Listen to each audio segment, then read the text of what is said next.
আসসালামু আলাইকুম রহমতুল্লাহ। বর্তমানে আমরা দাঁড়িয়ে আছি চট্টগ্রামের বাঁশখালী এরিয়ার উত্তর বাহারছড়া 4 নম্বর ইউনিয়নের 1 নম্বর ওয়ার্ডের এমন একটা পরিস্থিতি দাঁড়িয়ে আছি। আপনারা একটা ছোট্ট কুঠির ঘর দেখছেন, এটাকে আমরা মাটির ঘর বলতাম, ছনের ঘর বলতাম। উপরে টিন, চারিদিকে মাটি এবং কিছু যেটাকে কি বলে বাঁশের বেড়া দিয়ে পুরা ঘরটা বন্যায় কিন্তু পুরাই নষ্ট হয়ে গিয়েছে।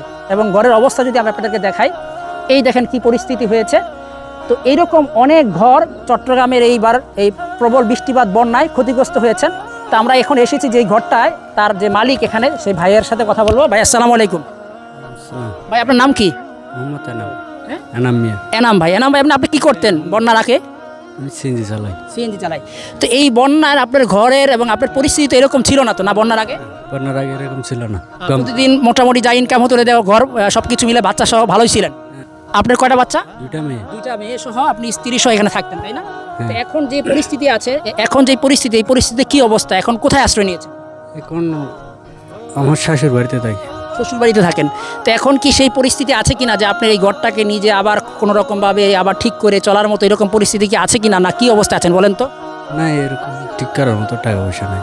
আমি ফারুক ভাইকে বলবো যে আমাদের এই যে একটা প্রজেক্ট ছিল ফারুক ভাই, যে আমরা একটু কিছু পুনর্বাসন হিসাবে কিছু করার, তো আমরা তাকে কিছু পুনর্বাসন করার জন্য মনে হয় আগ্রহ বা একটা কাজ করতে পারি। জি, সঠিক বলছেন। সবাইকে সালাম জানাচ্ছি। আসলে আমি এই ঘরটা দেখে আমি এমনিতেই আসলে আপ্লুত। আমি আসলে কথা বলতে পারতেছি না, কখন কার অবস্থা কি হয় জানা যায় না। আমি কাউকে ছোট করতে চাই না। আসলে আমরা একটু পাশে থেকে সহযোগিতা করতে চাই। আপনারাও আসলে অসহায় মানুষদের পাশে থাকেন, এটা আমি বলবো।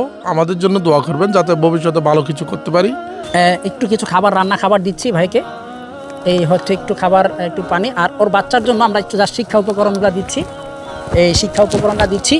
আর আমরা আমাদের ফাউন্ডেশনের পক্ষ থেকে সামান্য একটু সহযোগিতা, এটা আমি আমার এই যে আবু নাসের ভাই এবং তাহের ভাই আছে ফারুক ভাইয়ের মাধ্যমে একটু ওনাকে দিচ্ছি, যে যতটুকু সম্ভব হয়। আমি আপনাদেরকে বলেছিলাম যে পুনর্বাসনের জন্য আমরা একেবারে যেগুলো বাস্তব ঘরগুলো ক্ষতিগ্রস্ত আমরা চেষ্টা করব, আমরা আল্লাহর জন্য দিচ্ছি। এটা দিয়ে তার হয়তো ঘর পুরাটাই পুনর্বাসন হবে না, যতটুকু সম্ভব হয়, হয়তো একটু চালটা উঠালো, ঘরের একটু কিছু ঠিক করলো। তো আল্লাহ পাক যেন আমাদের তৌফিক দান করেন। যারা সহযোগিতা করেছেন সবাইকে ধন্যবাদ এই প্রোগ্রামের জন্য।